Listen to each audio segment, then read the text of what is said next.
एक अजीब खिंचाव। चैप्टर 2।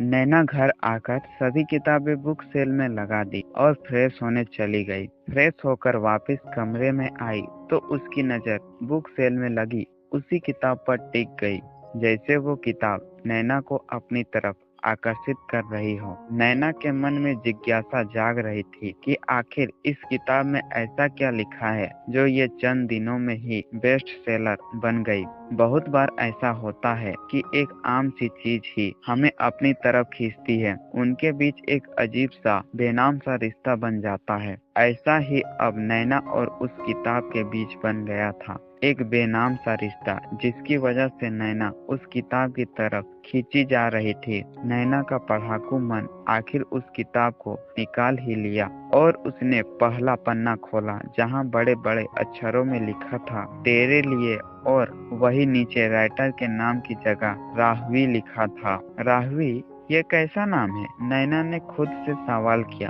पर नैना के इस सवाल का जवाब तो ये किताब ही दे सकती थी, इसलिए उसने दूसरा पन्ना खोला। हेलो दोस्तों, मेरा नाम राहुल है और ये कहानी मैंने लिखी है। अब आप सोच रहे होंगे कि बाहर तो कुछ और नाम लिखा है। हाँ, आप सही हैं। बाहर ऐसा क्यों लिखा है वो आपको आगे पता चलता जाएगा। ये कहानी मैंने 2018 में लिखी है, पर ये कहानी तो काफी पहले ही शुरू हो चुकी थी। आप ये कहानी पढ़ना शुरू करें इससे पहले मैं आपको एक बात बता देना चाहता हूँ कि ये दुनिया में हर इंसान की एक कहानी है। बस किसी की जिंदगी को कोई पन्नों पर उतारने वाला मिल जाता है और उस जिंदगी को अल्फाज मिल जाते हैं, और किसी की जिंदगी अनकही रह जाती है। वैसे ही उस एक जिंदगी से जुड़ी लाखों कहानियां होती है जो बस जुड़ती जाती है, और ये सिलसिला हमेशा चलता रहता है। जब आप ये कहानी पढ़ना शुरू करेंगे तो आप भी इस कहानी का एक हिस्सा, एक चरित्र बन जाएंगे।